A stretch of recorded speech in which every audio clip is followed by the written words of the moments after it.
Lagu Koldesak ini, sebetulnya lagu yang bukan dari Dewa 19 ya, ini ada dari Ahmad Band. Itu adalah projekannya Master Mister Ahmad Dhani dulu pada waktu Dewa 19 itu vakum.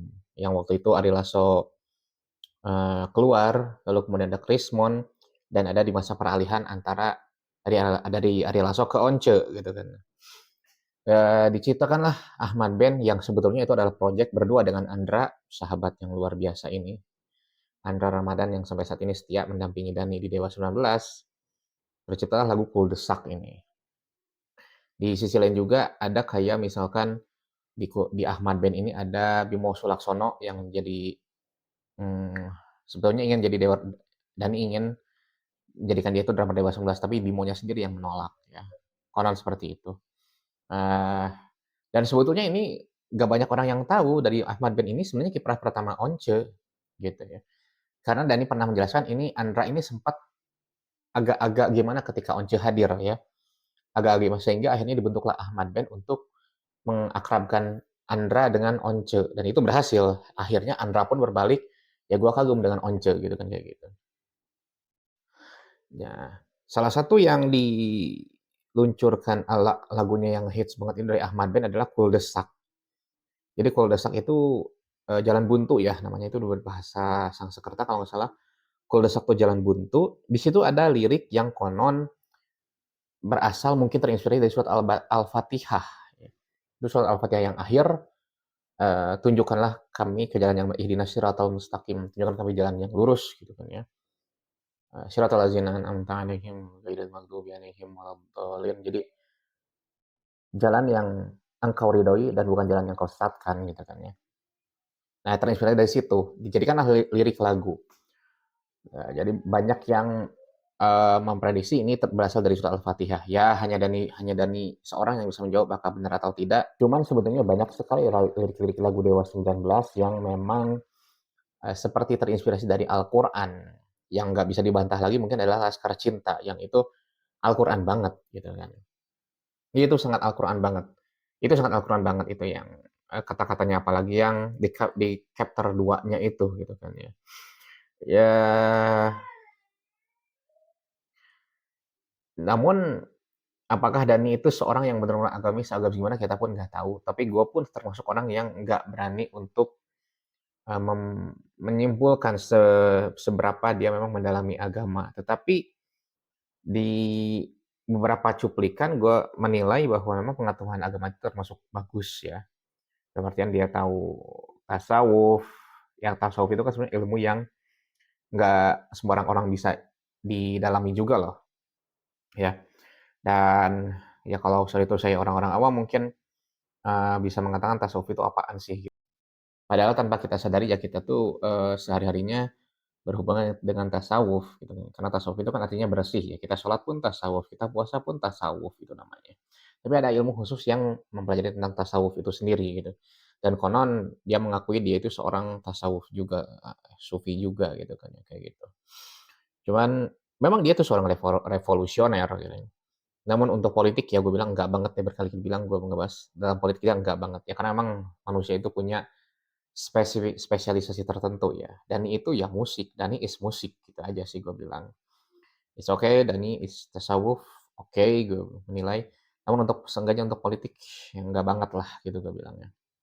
Nah, Koldesak ini ramai diperbincangkan kali ini karena Dani menghidupkan kembali Ahmad Band dengan gue bilang sih ini formasi yang dream team ya kalau AC Milan. Karena drummernya Yoyo, basisnya Thomas, gitarisnya tetap Andra, vokalisnya Dan. Wah, udah gila ini formasi ini gitu ya. Ya meskipun ini sebuah proyekan, tapi gue ya nggak mungkin gue nggak suka dengan formasi ini, apalagi ketika menyanyikan lagu Bidadari, Bidadari di Kesunyian. Ya, itu feel-nya itu dapat banget dengan formasi saat ini ya kali gitu kan ya. Nggak berhasil dengan formasi ini gitu ya. Dan kembali lagi dibahas tentang kuldesak ini yang konon dari surat Al-Fatihah. Dan memang lagu ini kan sering dinyanyikan ketika saat bencana alam. Ketika waktu tsunami Aceh itu dibawain. Itu yang paling gue ingat. Padahal itu waktu itu gue masih 2004 itu berarti masih kelas 4 kelas 5 ya, mungkinan. Kelas 4 menuju ke kelas 4 ya, kelas 4 SD. Tapi gue ingat banget ya, karena memang lagu ini memang pantas untuk, dinyanyikan sebenarnya ini dalam kehidupan sehari-hari banget ya. Kita meminta kepada Tuhan untuk diberikan petunjuk dalam kehidupan sehari-hari karena kita sebagai manusia nggak bisa ngapa-ngapain. Ya itu kan makna yang luar biasa dari lagu ini gitu. Dan jujur gue sempat sulit banget mencari lirik atau, judul dari lagu ini dulu ya, karena gue nggak ngerti itu kuldesak itu apa gitu. Tapi ya seiring dengan berjalannya waktu, gue jujur waktu itu perlu waktu sampai berbulan-bulan untuk gue tahu liriknya tapi nggak tahu judulnya gitu. Akhirnya satu waktu ketahuan, oh ini judulnya Kuldesak ini, gitu kan kayak gitu. Pada waktu dulu ya, waktu pertama kali booming internet kayak gitu, yang belum segila sekarang internet itu. Itu cari-carinya setengah mati itu gue. Nggak, akhirnya ketahuan, oh ini Kuldesak gitu kan ya. Gue di searching lagi ternyata ini Ahmad Band gitu kan. Ahmad Band sendiri memang mengeluarkan beberapa hits ya selain dari Kuldesak dan Bidadari di Kesunyian ini, seperti misalkan Distorsi gitu kan. Dan paling terkenal itu sebenarnya Ku Cinta Kau dan Dia. Nah itu Ku Cinta Kau dan Dia itu pertama kalinya kan itu dari Ahmad Band itu kalau nggak salah.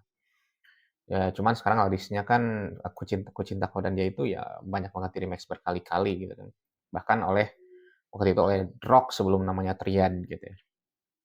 Ya ini lagu yang sebetulnya memang ini agamis banget sih. Agamis banget karena memang Dani, eee, seperti yang gue bilang tadi memang memiliki pengetahuan agama yang bagus. Ya terlepas bagaimana perilaku dia, ya nggak semua manusia itu bisa apa ya, merefleksikan atau bertindak sesuai dengan keilmuannya. Banyak banget faktornya, banyak banget, eee, pertimbangannya, bahkan banyak banget dari sikap dan karakternya. Yaitu kan kembali lagi ke pilihan masing-masing ya. Sambutan negatif dia itu dulu, sekarang berangsur-angsur memang sudah memudar ya. Namun dia sekarang masih berkecimpung dengan masalah hukum-hukuman hak pencipta, ya gue sih hanya memandang Dani itu hanya ingin mensejahterakan pencipta lagu. Karena pencipta lagu itu ya nggak ada pencipta lagu ya para penyanyi mau pakai apaan gitu kan ya. Kayak gitu. Di sisi lain jadi mengilhami kasus ini sih kalau terutama tentang Agnes Mo ya, tentang Once ya. Ya memang itu keduanya harus saling kerja sama satu sama lain, itu aja sih sebetulnya. Mau bikin undang-undang mau apapun, kalau dilihat lagi dari kondisi manusianya, ya akan sama-sama juga. Jadi itu memang butuh kerja sama fix udah, titik, kayak gitulah. Dan gue pun sangat malas untuk membahas hal itu ya, hak ciptaan, argumen ini itu, ini harusnya begini, harus begini. Udah gimana gimana jadinya undang-undang itu sistem si pembagian royalti dan eh, recording right, performing right, dan segala macamnya lah kayak gitu. Kita sebagai penikmat musik hanya bisa menyaksikan, tapi kita pun nggak boleh skeptis terhadap segala aturan yang bisa eh, mempengaruhi kesejahteraan dari para musisi ya, bahkan para pencipta lagu. Karena tanpa mereka kita pun nggak bisa menikmati musik kayak gitu ya. Masuk dari ini si Ahmad Band ini memang Ahmad Band ini ya bukan band yang kaleng-kaleng gitu ya. Gue mesti akui bahwa Dani dulu ya, zaman dulu itu jarang mengeluarkan lagu yang kaleng-kaleng gitu kan. Kayak gitu. Masalah saat ini dia menurun ya. Namanya manusia ada waktunya, tetapi gue yakin orang seperti Dani itu dia mudah bangkit dan mudah bagaimana dia kembali ke performance terbaiknya kayak gitu ya. Lagu-lagu untuk Dewa 19 kayak misalkan Lelaki Bukan Pengecut ya, itu masih bagus menurut gue. Meskipun itu lagu lagu yang dulu ya, lagu yang dulu yang mau diluncurkan atau dirilis bersama Once tapi keburu keluar. Laki Bukan Pengecut. Bahkan Juliet menurut gue masih, meskipun untuk keluar dari track Dewa 19 ya, masih bisa dinikmati sih. Kayak gitu. Um, dan ini Kuldesak ini digemborkan lagi, bukti adalah ini termasuk lagu yang sangat bagus dan sangat enak kan kayak gitu. Dan memang dari lagu-lagu yang diciptakan dan yang berasal dari katakanlah dari Al-Quran, itu memang enak-enak semua. Ya, seperti misalkan Pangeran Cinta pun disinyalir ada dari mmm, Al-Qur'an ya, dari dalam Al-Qur'an. Begitu juga kayak kayak misalkan hidup ini indah itu sufistik banget katanya gitu ya, dan segala macam. Ya, dalam kuldesak ini sih, gue apakah ini dari surat Al-Fatihah? Kemiripannya banyak banget, kemiripannya memang identik, tetapi hanya Dani yang tahu apakah itu berasal dari Al-Fatihah atau bukan. Dan emang boleh, ya sebetulnya kan gini ya, bahwa, yang namanya dari apapun itu agamanya, bagaimana sih bisa dinikmati, ajarannya gitu kan ya. Lewat musik ya Bang Haji Rhoma Irama nggak kurang gimana sih gitu kan ya, melantunkan ayat Quran yang berbau nafas Islami itu lewat lagu gitu kan. Dengan cara lain disamar-samarkan, ya banyak juga seperti Dani ini gitu kan. Jangankan begitu, ada lagu, ada band yang Doni sendiri mengakui apa ya, manusia bodoh kalau nggak salah. Manusia bodoh itu nggak ada yang ngeh itu Kristen banget dan itu diakui Doni sama Mas Krisna Balagita, meskipun dia beragama Islam, tapi dia mengakui, oh ini lagu Kristen banget nih ya, gitu kan ya. Manusia bodoh itu, gitu. Uh, Lalu kau auraku gitu, itu kan salah satu cara menikmati ajaran suatu agama atau yang sifatnya universal ya, yang bisa diuniversalkan dengan cara yang lain. Gitu. Kalau Roma Irama kan itu terang-terangan banget, tetapi dinikmati oleh non Muslim juga. Gitu. Tapi ini mereka-mereka ini musisi lainnya terutama musik pop atau ya bukan dangdut lah ya.